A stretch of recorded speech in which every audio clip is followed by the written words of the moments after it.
Welcome to the fourth video in the Combinatorics series. Let's start by considering a simple set S, which contains the numbers from 1 through n. And here are two very important questions, the first of which you have seen already, which is how many k permutations are there? If you recall, there's a number whose definition is the answer to that question. And that number is n permute k.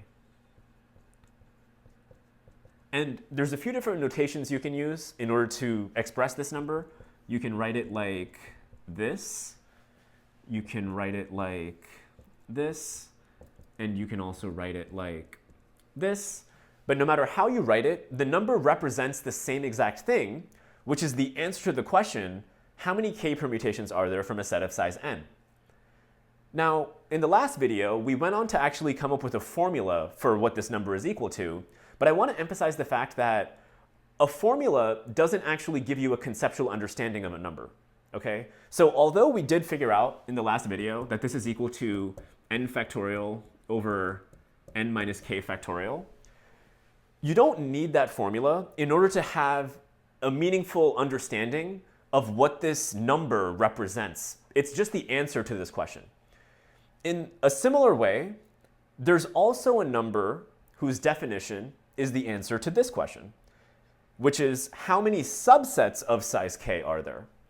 Now, a subset of size k, by the way, is commonly called a k combination. So it's similar to a k permutation, but really it's just a subset of size k, okay? So a subset, importantly, does not have order to its elements, unlike a permutation. That's pretty much the only difference. But conceptually, it's a pretty distinct thing, okay? How many subsets of size k are there? The answer to that question, by definition, is n choose k. And it has a few different notations as well. So you can write it like c of n comma k. You can write it like this. And you could also write it like this, which is by far the most common notation used by most people, so I would recommend that. And I actually don't think that it's the right time to tell you the formula for what n choose k is equal to, because I think it's much more important that you conceptually understand what it means, which is the answer to this question. How many subsets of size k are there? Using just that understanding, you can say a lot about the number. So for example, what is 10 choose 10? Just apply the definition. How many subsets of size 10 are there from a set of size 10, right? Because in this situation, n is 10 and k is 10. So if the set is just 1 through 10, how many subsets of size 10 can you take from that? Well, the only subset would be the entire set itself. So 10 choose 10 is equal to 1. There's only one subset of size 10, the entire set. What's 10 choose 1?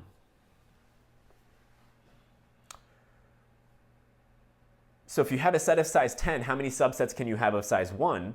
Well, you can just put any of the elements into a set on its own, right? So if it's this, you can just, like 1, that's one set. 2, that's another one, all the way to 10, that's 10. So 10 choose 1 should be 10, right? And then you could also figure out, by the way, what 10 choose 0 is. What's 10 choose 0? How many subsets of size 0 can you take from a set of size 10? Well, the only set that has size 0 is the empty set, and that is a subset of everything. So that would be 1, where you're counting the empty set. So just based on this definition, you can figure out a few different combinations rather easily. And let's start solving some problems with it.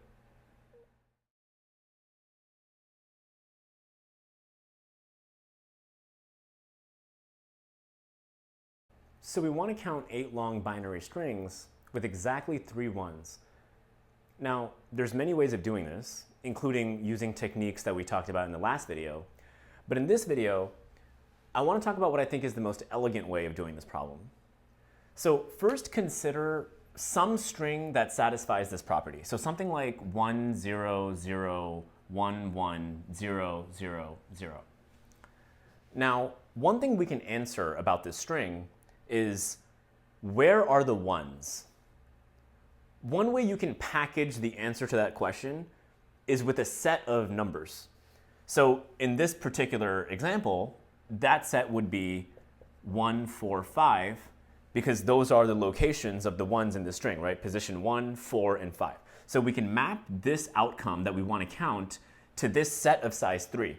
And it's not just any set of size 3, it's a subset of size 3 taken from the set of numbers from 1 through 8, which are the positions where the ones can possibly go.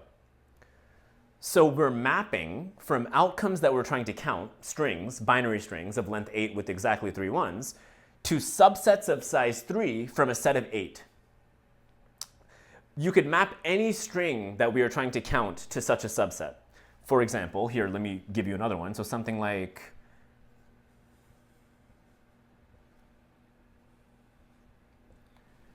what subset does that map to?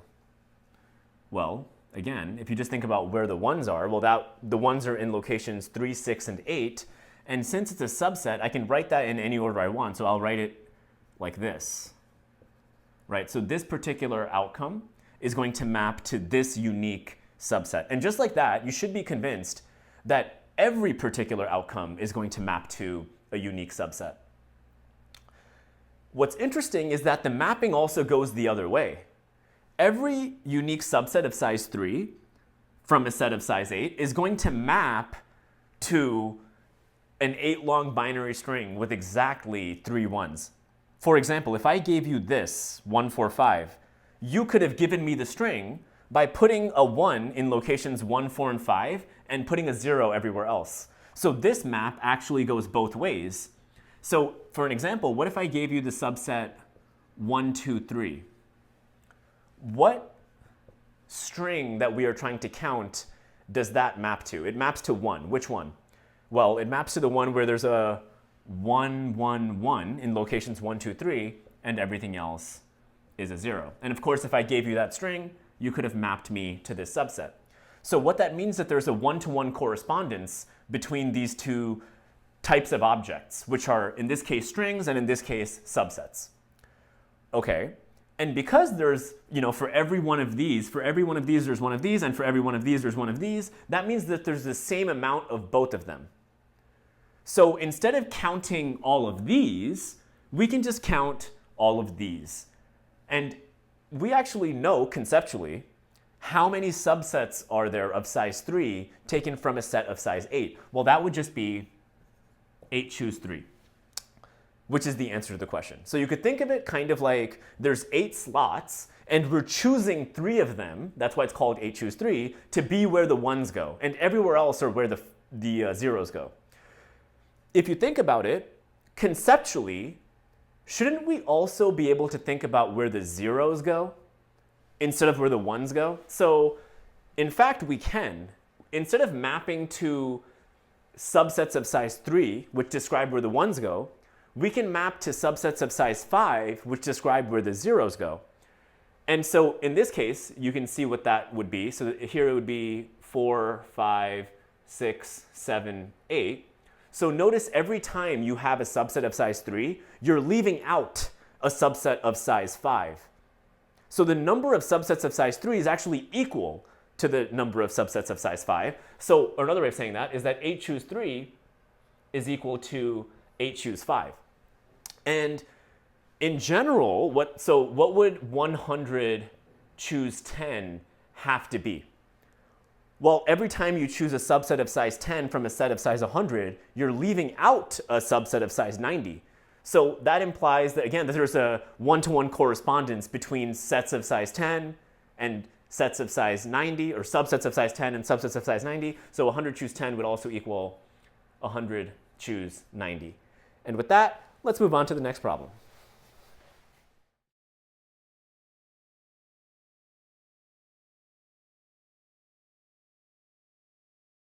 So in this problem, here's an example of a path from 0, 0 to 4, 6. And here's one way of visualizing that path. A different way of visualizing that path, however, is with a string. So that is a right move, so we can call that R. And then there's 2 up moves, so we can say U, U. And then R, R, U, U, U, RU. What you should notice is that no matter what path you take, you're always going to make exactly 10 moves, 4 of which are going to be right, and 6 of which are going to be up. So the question is really asking, how many binary strings are there of length 10 with exactly 4 R's and 6 U's? So again, R's and U's are no different than 1s and 0s, so you might as well think of this as asking how many binary strings are there of length 10 with exactly 4 1s and 6 zeros, or 4 zeros and 6 1s, whichever one. And based on the logic from the last question, it should be clear that the answer is 10 choose 4, or of course, 10 choose 6. Next problem.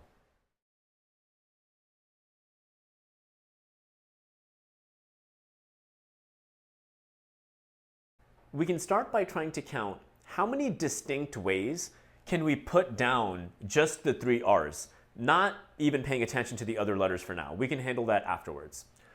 So the way we can answer that is similar to how we did the binary string question, where we build a one-to-one correspondence between placements of the 3 R's and subsets of size 3 taken from a set of size 6, which represents the positions in the string. So given some subset of size 3, like 1, 4, 6, you can map that to a unique placement of the R's. And given a unique placement of the R's like this, you can map that to a unique subset of size 3. And so there should be the same amount of both, which is 6 choose 3 by definition, right? If we're counting subsets of size 3 taken from a set of size 6. So there are 6 choose 3 ways of just placing the R's. Okay, so let's zoom into one of them for a second, okay? So if we're in this situation over here, how many different permutations of mirror exist with this structure? Well, we still have an M, an I, and an O. That's 3 distinct letters and 3 positions, so that's just 3 factorial ways of putting that down. In this case, there's also 3 factorial ways of putting that down. And same in every other case. So in each of these 6 choose 3 cases of how you can put the R's down, there's 3 factorial ways of putting down the remaining letters. So that is an application of the multiplication rule. So this is another way of answering the question from last time.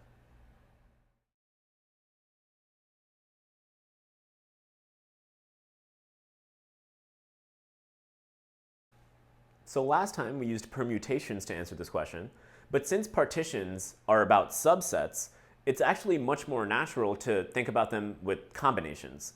So we want 3 subsets of size 4 and 1 subset of size 3. Okay, well, if you have 15 people to start, how many subsets of size 4 are there? Well, by definition, that's 15 choose 4, right? So there's 15 choose 4 ways that I can choose my first subset of size 4. No matter which 4 people that I choose, I'm always going to have 11 people left. And for my second subset of size 4, how many ways can I choose them? Well, that would be by definition 11 choose 4. And that's true for each of the ways that I could have chosen my first subset. So that's the multiplication rule. So I can say 15 choose 4 times 11 choose 4. And now there's 7 people left, right, for each of the ways I could have chosen the first 2 groups. And I want to choose a subset of size 4, so there's 7 choose 4 ways of doing that, which leaves 3 people. And there's only one way of putting those people in a group of size 3, right? They're the group of size 3. And conceptually, by the way, you could think about that as 3 choose 3 if you want, which is also 1. Okay, so it seems like this is the answer to the question, which would be awesome, but it's not. The problem is, even though that we have accounted for the fact that the groups themselves have no order inside of them, we have made implicitly an ordering to the groups. Like, for example, in this 15 choose 4, so let's say that you chose this P1 through P4. That was your choice. And then in this 11 choose 4, you chose these P5 through P8. And then in this 7 choose 4, you chose this P9 to P12. That's fine. But when you chose this 15 choose 4, you could have chosen, for example, P9 through P12, And then when you choose this 11 choose 4, you could have chosen, for example, this P5 through P8. And when you choose the 7 choose 4, you could have chosen, for example, the P1 through P4. So you're actually over-counting, again, just like we did with permutations, but by a lot less now. You're over-counting simply by the fact that you could have chosen the groups in a different order, the groups of 4. And so you need to divide by 3 factorial, which is the different ways you could have chosen the groups and resulted in the same partition. So this is the answer, which is the same as what we had before. Next question.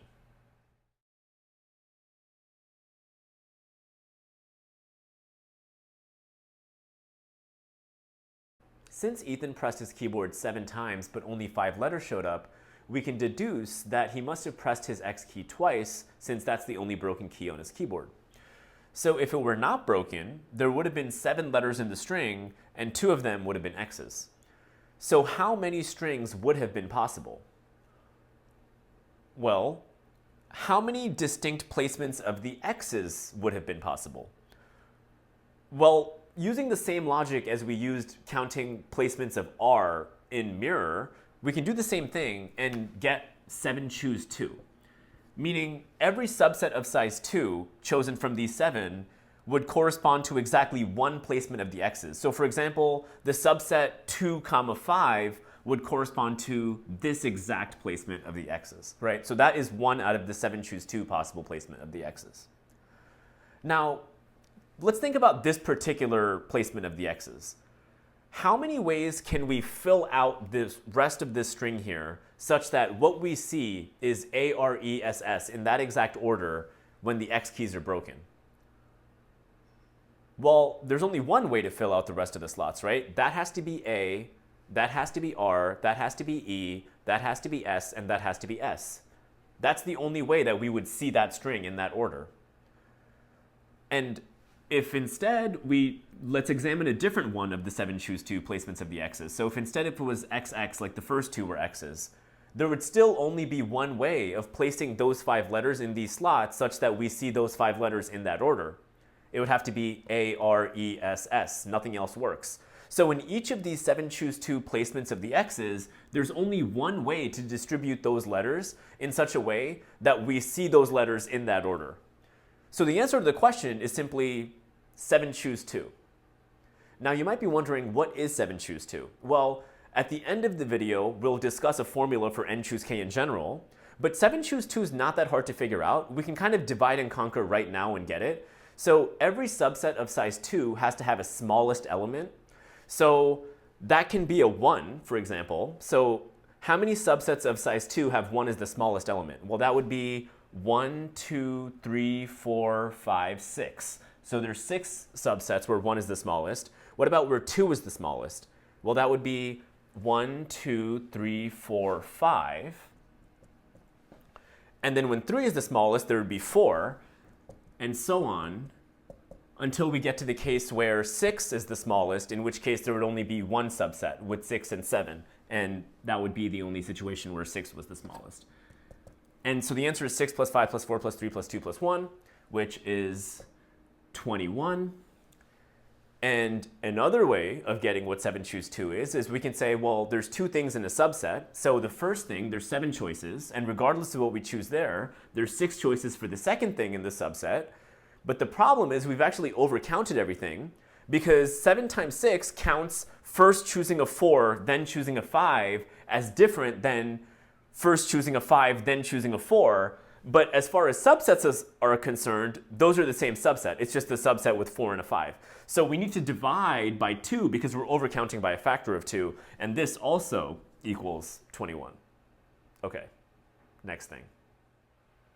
Let's end by building a connection between combinations and permutations. So consider the set S, which contains the numbers from 1 through n. Let's try to find a relationship between n choose 3 and n permute 3. Well, n choose 3 counts subsets of size 3 that you can make from S, such as this one, 1, 2, 3. And we can ask ourselves, well, how many 3 permutations use the exact elements in this particular subset?